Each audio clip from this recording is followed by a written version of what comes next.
Tell me when to stop. $1 billion? $2 billion. Oh my gosh, Michael, stop me. $3 billion. What? $3 billion? I would not go buy a business at this point. Let me give you this pitch, and then you can tell me I'm stupid. This is better than any MBA. School does not teach you this stuff. Even an MBA does not teach you this stuff. What do you think are the most overrated businesses, opportunities right now? The thing I think is screwed in the future, and I'm happy that it's screwed, is if you had to start over in 2025, how would you make your first $1 million?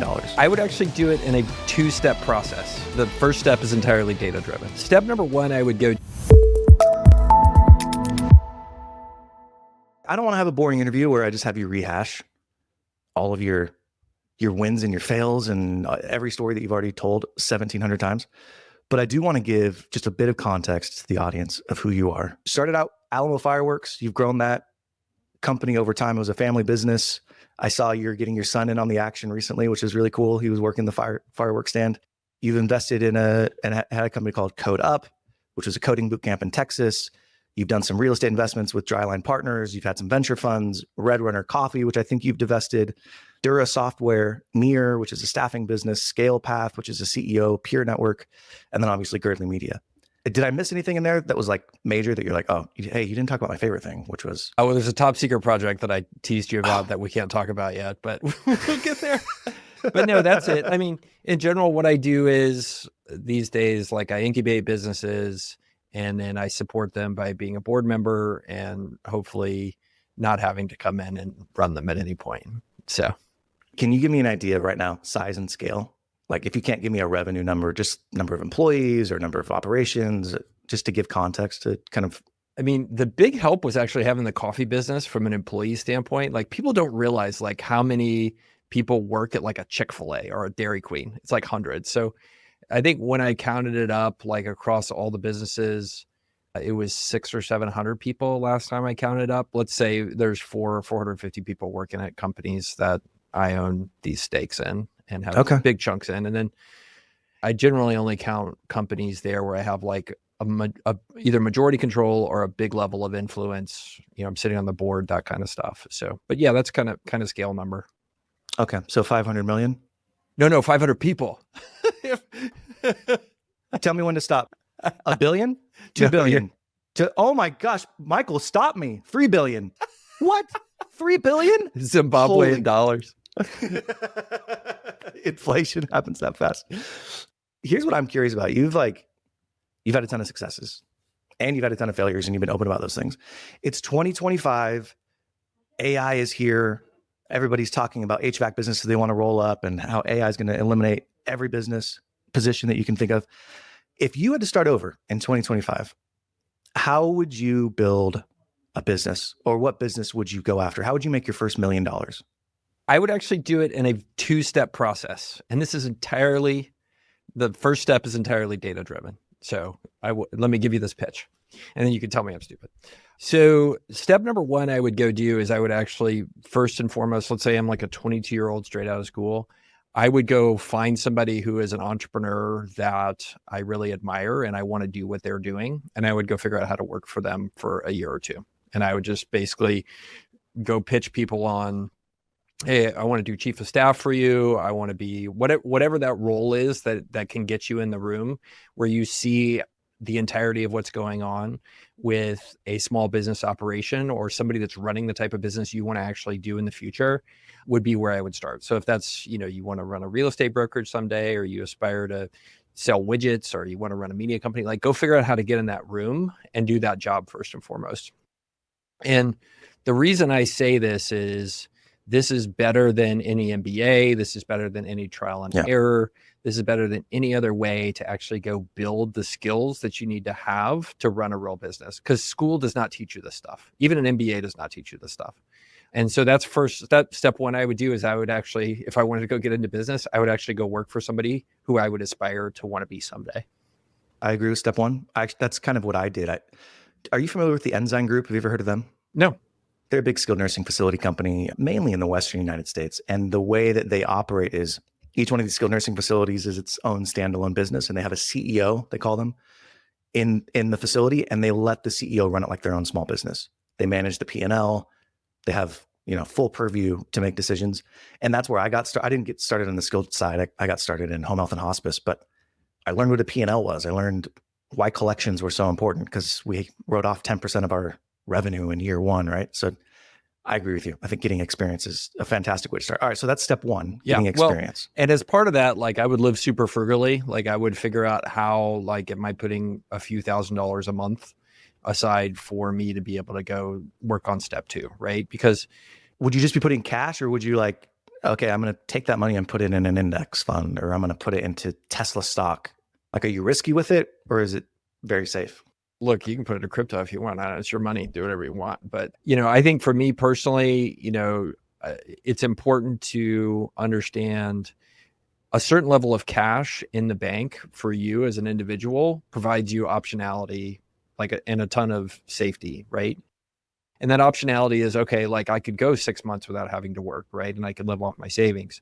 The other end of the spectrum of the impact of that, just it being in cash and very safe, is it changes your mindset in terms of how you can think, right? Like, let's say you only have 2 months of savings saved up. That really hurts you in terms of being able to think long-term, which is what you want to be doing when you're an entrepreneur. So I'm a big fan of, look, put a year's salary or work towards a year's salary if you can, or a year's living expenses in the bank somewhere. And then you have that, and it unlocks this, like, so many different things that you could actually do in terms of business opportunities. But secondarily, it also changes how you think about the world and how you view the world by being able to open up your bank statement and being like, yep, if nothing else happens, I know I could just sit at my house for the next 6 months and I'm going to still have another 6 months worth of money left over. So that gives me a lot of freedom to pursue ideas and be comfortable and sleep really well. Okay. So step two, what's step two?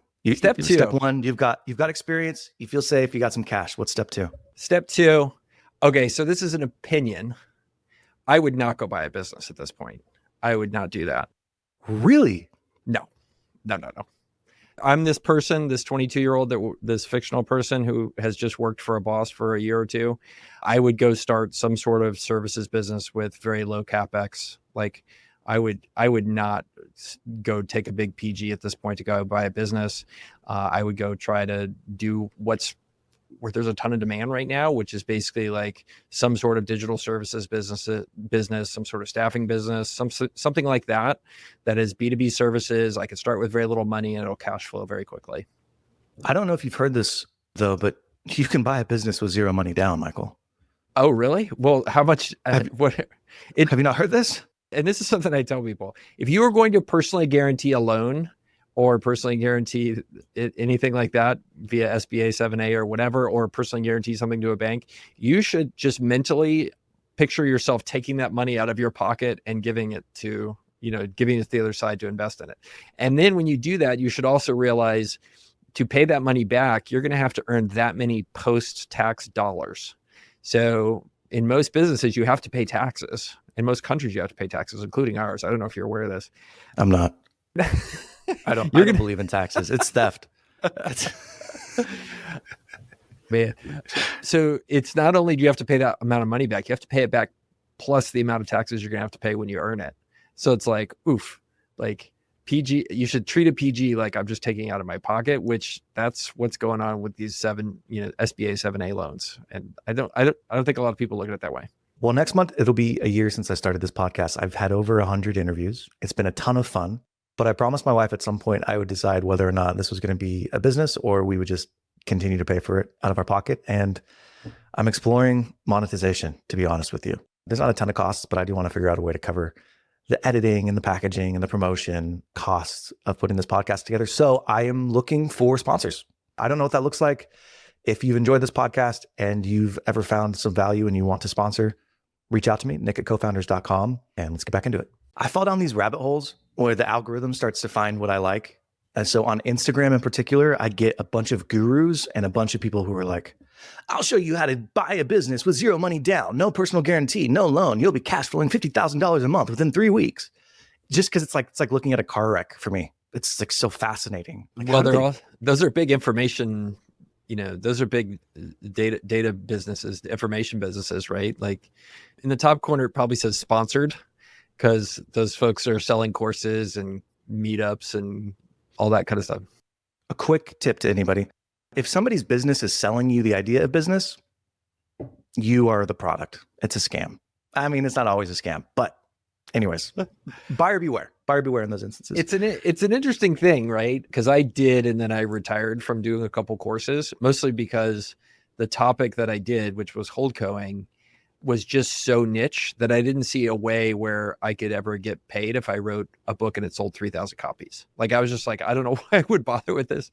So, so I did a course, but you're right. Like, it is just one of the weird things about like courses in general, which is no matter how much you approach it with high integrity and trying to give people high value, like people look on paid online courses just negatively. Whereas writing a book is totally okay. Like, that's fine.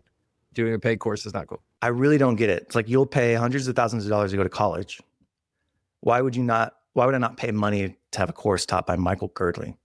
Like, you've done some really impressive things, and your course isn't like, I promise you, no money down, no personal guarantee, no, it's not, you're not over promising all of these things. Like, your eyes wide open. Hey, this is what I'm teaching you. I think that's perfectly fine. But in my course, I felt like I spent half the course telling people not to do a holdco. Like, I was like, don't do this. Like, if this may not be for you, like, don't do it. So that was the best course. I bet you dissuaded a lot of people from losing a lot of money. It's fantastic. So here's sorry to keep going on this, because I've thought about this a lot, because there's a lot of haters about courses out there. Here's why, when I looked at courses and the business of being in courses, I was like, okay, like, this isn't what I want to do long-term. Was when I got it out there and I saw a few people made it all the way through and took the stuff. And then even fewer number of those people took the stuff and put it into practice. And then I started to look at the numbers. I was like, this is weird. I started looking at the numbers of people who actually finish courses. And it's like 80% of people never even finish the courses they buy. Like, they spend all this money and they never even finish the course. Really? And yeah. So to me, that was this thing where I was like I'm doing this course, kind of the reason I like write stuff on social media or I do videos or whatever, which is like, I want to help people. And then I want to bring in a little cash because I have 10 people like helping me produce stuff, right? Like, it comes out of my brain and then there's a machine that like produces content. And that's how I can produce a lot of content and not spend much time on it each week. And I said, look, I'm doing this because I want to help people, but there's something about the course model and the delivery vehicle that just isn't effective. Like, it isn't helping people like I want to be helping people. And so there's got to be like there's got to be a way to create better relationships with people than the way the course kind of creates a relationship with the buyers of it. Do you know who Jason Calacanis is? Yes. So he has, I think it's called Founders University is what it's called. And you can apply to it. And you have to pay, I don't know what the number is. Let's just call it $5,000. You have to pay $5,000, but the $5,000 is fully refundable if you complete the course. Chris and I have toyed with this idea of like, hey, let's do something and we'll fully refund it if you complete these steps, because you know that a certain percentage are not going to complete it. Okay. But I don't know, it kind of creates this social contract beyond just I paid the money. There's like this incentive where you can actually get the money back that I think is interesting.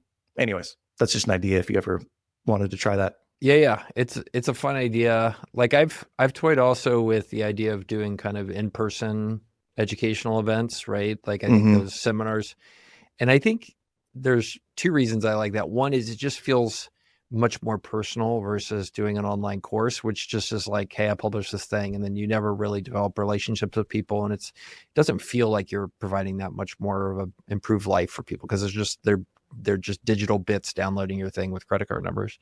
But I think secondarily, those kind of in-person learning events, I suspect they are a lot more effective, because when you put somebody in a room and there's a bunch of peer pressure and there's 15 or 20 other people there, like, they're going to pay attention and hopefully get something out of it. The same way live lectures, live schooling is much better than virtual. So I was going to wait to talk about this, but this is like a perfect segue for it. Is that why you launched Holdco Conference? Frankly, the reason was, of conferences I would go to every year, it was like one or two. Like, I'd go to very few conferences. And, John and Kelsey, who had been running it, their lives had gotten pretty busy, and they came to us and said, hey, like, we need to keep this thing going and we need a partner to do that. And the primary motivation was frankly sadness, because I was like, I really enjoyed this. I like if the idea of it like going away and then not existing anymore when I liked it so much, even though the conference last year was in Cleveland. Like they had it in Cleveland last year and we're doing it in Utah. That's a place. But it's a place. Cleveland wasn't too bad. But that was the primary motivation. But frankly, like the people that are doing the kind of parallel entrepreneurship path that I'm doing, there's a small percentage of the total population of people that are entrepreneurs. And then there's a smaller percentage of those that want to do it in this fashion, and getting them together in a room together and kind of talking about the challenges. And some of the speakers we have, by the way, like I didn't have an awesome year in 2024. I talked about it some on social media, but like there's other speakers who are just like, yeah, like here's some opportunity to learn from lessons of what happens if like things go wrong for you. And here's what happens if multiple things all go wrong at the same time, and the lessons they learned from those. So, I think that creates just a powerful, like kind of real environment where people can be themselves, face to face in a conference like that. And, I'm excited about it happening this year. I talk about this often, but I think obviously failure is one of the best teachers. But I think about people, do you remember the Fire Festival? Yeah. Okay. So for those who don't know, there's this thing called the Fire Festival. And this guy, Billy, I think is his name, he'd had all these successes leading up to this. And he announces this festival. And is it like a very fake it till you make it type of entrepreneur, right? It's like, hey, we're having this festival. It's going to be in the Caribbean. He's like pre-sells all of this stuff. And he's trying to get the logistics together. And he never had anybody telling him really no. And he thought, I can overcome any challenge that gets in front of me. And so like he gets to the end and like the crap hits the fan. It's a total disaster. Right. People show up. There's no lodging. There's no food. The travel is a nightmare. It's a disaster. I think he went to jail for fraud. He did. Okay. Yeah. But I can empathize with him. I'm like, I see that in like, I'm not saying I would do it, but I see the fake it till you make it. It's like, hey, yeah, you got to kind of put yourself out there. There are some risks that you have to take. Like I could see a scenario where you're like getting to a place where you kind of convince yourself. And I think the main difference is he had never had experienced a real failure before that. He'd always figured out, some scammy way or some way around it. And unless you experience failure, you don't see the yellow flags that are like blaring in your face until it's too late. And then so the level of his failure was catastrophic, right? I mean, it was just on a scale. You want to be able to fail when the stakes are smaller. And I think you talking about bringing people together to the Holco conference to hear people's not only wins, but also their fails is just really valuable to hear a couple of people 5 steps ahead of you that are like, oh, be on the lookout for X, Y, and Z. Right. Yeah. And I think it should give people just a level of kind of calmness to when you're, from the outside, like everybody's social media, everybody's life looks like this thing that's just going like amazing and it's all W's and there's nothing wrong. And, I was in therapy once talking to the psychiatrist and a few years ago. And, I started to tell the like, oh, well, I feel bad about this because I was doing the comparison to other people, right? Oh, these other people type stuff. And then I saw the look on the psychiatrist's face and I was like, but Mr. Psychiatrist, they have their own problems too. And everybody's, the grass is not greener. Everybody is living their own personal tortures. And you just shouldn't assume you're special because we all are going through this. So anyway, me going to a psychologist or psychiatrist is pretty fun because I just spend half the time like self-diagnosing myself and like talking myself in circles. So. That's what I've noticed about a lot of things. Whether you're negotiating with somebody, whether you go to a psychiatrist, they're just like asking you questions, right? And you're just verbal vomiting and kind of coming to your own epiphanies. At least that's how I'm a verbal processor as well. Man, that's a skill set. Well, yeah. Well, I'm a nerd about human psychology, but I think Billy from Fire Festival, like I think it's a weird thing where he's actually, my impression of him, he's actually a good person. There is just something where he's lacking self-awareness totally, right? Where he's just like this picture of the world, like he just can like make it totally, which like he's doing Fire Festival too. I don't know if you've noticed this. Yeah. Like, and look, the guy could be evil, but in my heart of heart, I tend to try to think people, even the sociopaths and the psychopaths, I try to hope they're good people. But yeah, he's back at it again doing Fire Festival too. Ja Rule is not involved this time though. So Ja Rule. I'm out. I'm out. Baby. I'm the same as you. That's why I kind of sympathize with him. I was like, yeah, until you've been in some crappy scenarios, you don't really understand how someone could get to that point. But then you're like, okay, I could kind of see a series of events where you build something up to convince yourself that it's going to be successful because you want to project this image of strength. Oh yeah, it's going to happen. Let's fake it till we make it. And then you just freaking eat it. Well, the weird thing is, like, you look at the extremes of like Theranos and stuff like that. Like a conference, to some extent, there is a, I don't want to say fake it till you make it, but there's like a boiling, you're creating a marketplace here, right? So it's like, you have to talk a few people into showing up and being speakers, and those have to be good speakers. And they're kind of trusting you that you're going to do the other side of it, which is we're going to bring some good attendees and there's going to be a good audience there. And then the attendees are trusting you that the next step is going to happen, which is you're going to find a great venue, and then more speakers are going to come and all this kind of stuff. So like, that's okay. Like, that's the way the thing works. Where the fake it till you make it people, Theranos or Fire Festival or whatever, go wrong is if there's some point where like you are not going to be able to like maintain all those social contracts and like literal contracts you're doing with people, that's where you have to step up and just be like, okay, I can't do this anymore, and I need to pick up the pieces. And eventually, hopefully you're one of those people who just steps up and owns it. And then other times there's situations where frankly just like people go too far and you end up with Theranos. So I'll be at the Holdco conference this year. It's in Salt Lake. So it's in my backyard. I'm stoked. I'm stoked to be there. One of the things I like about it is that you're prioritizing activities. And this is a bandwagon or the drum that I've been beating for a long time. I want to host a conference called the Anti-Conference, where we have maybe one speaker a day, but the whole conference is dedicated to facilitating relationships, pickleball tournaments, ping pong, painting, improv, cooking classes. Because for the most part, like, you've been to a lot of conferences. Where do most people hang out? They're like in the lobby, or in the foyer, having conversations. Like, so that's where the stuff happens anyways. So I like that you're building that into the Holdco conference, like facilitating those relationships. It is a conference being run by introverts. So like, that's pretty good. If you're an introvert, it's gonna be good. So 2 thoughts for you. When you do your own conference, by the way, we should totally start figuring out how to make this happen. Number 1 is, have you ever been to an unconference? Are you familiar with that format? No. Okay. So here's how an unconference works. They're not as common as regular conferences, but they're really cool.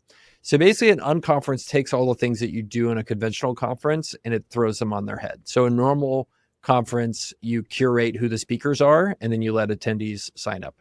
What you do in an unconference is you curate the attendees and you don't worry about who the speakers are going to be. In a normal conference, you curate what your agenda is going to be, and you have these big one-to-many kind of things.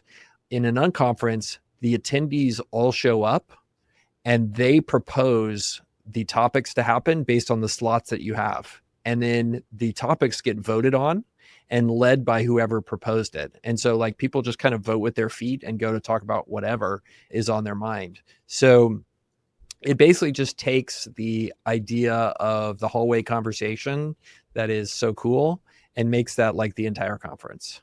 And it's called an unconference. I love that. The unconference. Why don't we have one of those for the like SMB space? The world is waiting on you to organize it. So here's the problem. And I know you know this problem. I know how much work it would take to do it. And I'm like, it's a good idea. I don't want to do it. It's too much. It's scary too, right? Like where we are right now, we hit for Holdco conference, we hit okay, we're going to break even. Like all of our expenses are going to be covered point. But before then, you don't know if you're going to lose money, because you have to, like, before the conference gets announced, all this type of stuff, you have to like book hotel rooms, like a block, and they're like, send us $50,000. Oh my gosh. So like, it's nerve wracking as well. I had a guy on the podcast. He does lantern festivals and music festivals. So literally the lanterns where you're like lighting them on fire and they float away. And I think it's like a $10 million. It's like a $10 million business. So it's successful. But he was telling me he's like 50%, they hold 50% of the tickets in reserve, knowing that people aren't going to buy them that early, so they can charge sort of surge pricing, I guess, if you will. Yep. But yeah, they don't know until pretty close to the launch of the event date how profitable they're going to be. All right. Let me pitch you on this business, because I know you guys are nerds about businesses, you and Chris. Is it an events business? Yes. But here's how it works. It's super interesting. I am like in on events businesses. I think post-COVID, people want to get together. Like, they realized yeah, working remotely is cool, but I actually like other humans. So I don't think it's just a short-term bump. I think people really enjoy getting together, exchanging ideas in person. So I love in-person events. All right, now's the part of the show where I feel the most uncomfortable, but my therapist says I need to face my fears. So here we are. I've started a newsletter and I want you to subscribe. And what you're going to get every single week are the aggregated conversations from that week that I have on this podcast with an overview of what their business actually looks like. I'm also going to throw in a review of 1 or 2 businesses that are listed for sale. I'll give you my opinion on whether or not the EBITDA multiple is good, or there's customer concentration, or there's red flags or green flags. And then lastly, I'm going to give you one piece of actionable advice every single week on how to buy your first business. So click the link below, subscribe to my newsletter, and let's get back into the show. Okay, so here's how this business works. So I don't know if you have this, but here in San Antonio, every year our botanical gardens puts together one of these, like, you show up, you get a drink and you walk around, there's like holiday lights everywhere. And it's beautiful in San Antonio in winter. So like everybody's outside. So the way the business actually works is the botanical garden partners with a Chinese company that is located here in the United States in Chicago that basically has all these lantern festival like installations, and there's like butterflies and all this kind of stuff. So basically the way it works is a partnership. Like the Chinese company comes into a venue like the Boise Botanical Garden, right? And then they go and like install all these lights there, get them working. Cause I was looking at the installation. I was like, this is all like Chinese metalwork. Like it looked like just like stuff made in Shenzhen somewhere. And basically what they do is they then take that, and the botanical gardens or whoever it is, like they get all of the like the food purchases, the hot chocolate, all this kind of stuff. And they get to keep 100% of that, the concessions and all that stuff. Then basically the Chinese company takes half of the gross for tickets, and you pay $50-$60 to go through just for coming in and installing these things. But the botanical garden or whoever it is, a venue, like they do all the work. Just a fascinating business. They do hundreds of these around the US. And I was like, how do I know this is a Chinese company? Because they have like a Chinese name, even though they're in Chicago. Is it called like Best People's Company? I'll send it to you. We can put the name in the comments. Is it for sale? Oh, I don't think so, because they're printing money. No. Okay. You just love the business model. I just thought it was the awesomest business model, because like what's genius about it is they don't have any sort of like high capex. Like they have the stuff, right? They don't have to own the botanical garden. They don't have to do any of the hassle of like getting the liquor license or any of that stuff. Like they just show up and install this stuff, and then they have just like one like Chinese American dude like hanging out, making sure it doesn't break each night. And like it's just like a total like genius thing. Chris and I love these types of models where they're just piggybacking. They're like, oh, you already have the infrastructure, the botanical gardens, great. Here, we have this thing that we can tack onto it, piggyback off of you. This is it. Yeah, this is these. I would have never guessed this was Chinese. Really? Oh, when you walk up to it, it was like, sarcasm. That was sarcasm. Okay, cool. I was like, oh. Well, none of it is actually holiday stuff. It's all like generic Chinese lantern festival stuff. But yeah, just like such a cool business. But how they found the niche, because the pain in the with these kind of like holiday businesses and stuff like that is like, you got to go buy the land and you got to all these expenses up front. And these guys are like, no, we're just going to let the botanical gardens like handle all of that. And they just show up and do the lights and then take a percentage off the top. Spencer is his name. Nightlight event is what it's called. Nightlight events.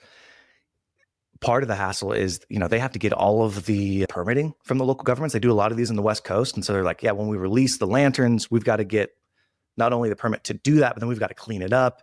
There's a lot of organization. And then they're like putting on the music festivals themselves, right? So they're organizing the events as well. What you're describing is more of like I said, the piggyback of, okay, you could go pretty easily and find these markets that have cool botanical gardens and just say, hey, during Christmas time, this is what we can provide to you, and sell them kind of through that distribution model. That's super interesting. How did you find out the economics of the business? I started asking around when I was at the event. Just asking around. I was like, how does this work? I was like, going up and asking like the manager. Okay, so let's say this business, would this be the profile of a business, like circling all the way back? Would this be the profile of a business that you would be, hey, you're 22, 23, you have some experience, this might be something you should look at? Or is this too CapEx heavy? I think this is way too CapEx for my first business.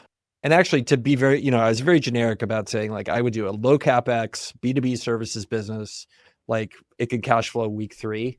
Like to be even more specific around that, like I would go into something around staffing, right? Staffing and recruiting. Like if you look at what's going on in the US and globally, like staffing and recruiting is going to continue to grow as a business for the foreseeable future, right? Demographic trends are in your favor. People aren't having kids. There aren't that many workers. The economy is still really good. And the types of workers that people need are somewhat specialized. So like recruiting and staffing, like that's where I would start. And the good thing about that is you can start like cash flowing a business like that within a few months, if not sooner. Yeah. One of the frameworks I like to look at, I think the safest way to get into entrepreneurship is through an agency.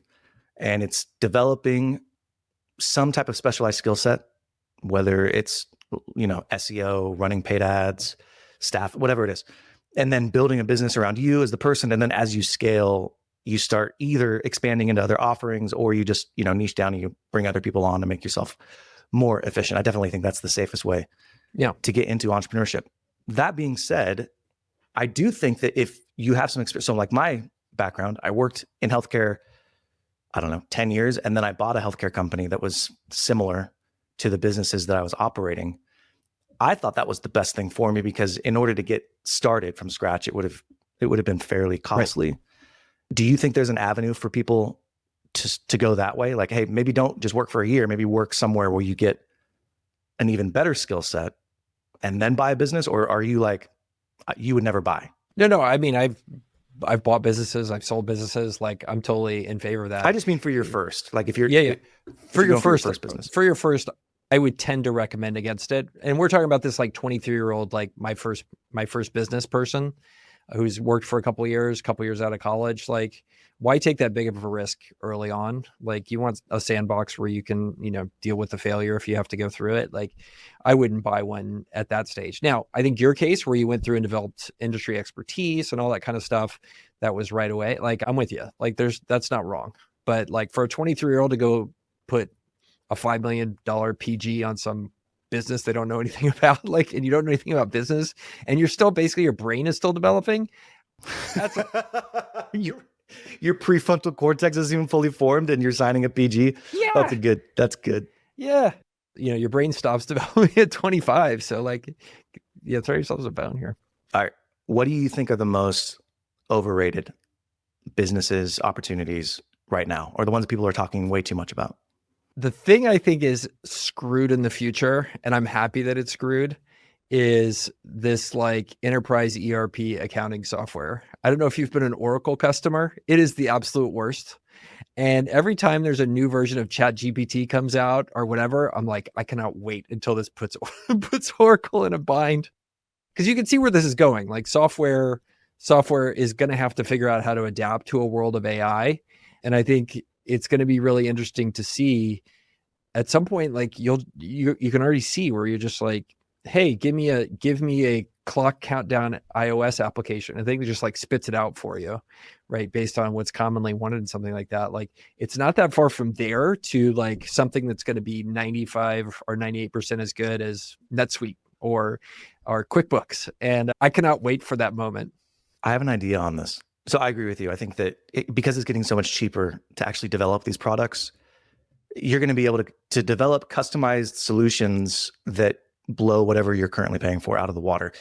Chamath from the All In podcast, he has a company, I think it's called 80/20 or 90/10 or something like that, where the thesis is 90% of the functionality for 10% of the cost. Anyways, I kind of have an idea. I'm wondering what you think of this. It's not fully formed. Its prefrontal cortex hasn't fully formed. I wonder if some of these large organizations are going to turn into GPOs. Are you familiar with GPOs, No. like group purchasing organizations? No.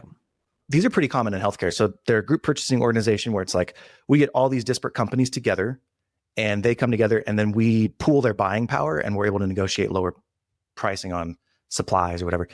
I wonder if, let's say, Salesforce becomes a sort of GPO for just individual mom and pop organizations who want to have cheaper compute, because you're going to have to pay for the compute. You're going to have to pay either on a per token basis or an energy use. I don't know what it's going to be. So if you could pool those people together, you're going to be able to negotiate essentially lower pricing for the thing that's going to become the most valuable, which is power, right? Like compute power to actually process all this stuff on the back end. So I wonder if they transition into sort of these group purchasing organizations as opposed to the service offering that they have now. I have to think about that. I haven't thought much more about it other than I can't wait for Oracle. Other than you can't wait for it. All right, that's fair. That's fair. Here's my last question for you.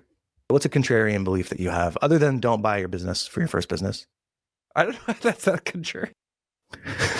It's contrarian to the people who want to sell you on buying a business, which, look, I have a podcast on buying businesses. I think it's super fascinating, but I'm not going to sit here and tell you that everybody should do that. Like, I mean, the thing that gets me the most mad to read is when people are pooping on somebody being a 1099 or a W-2 or a business owner or a holdco owner, like that's right or wrong. And all of those are right for somebody.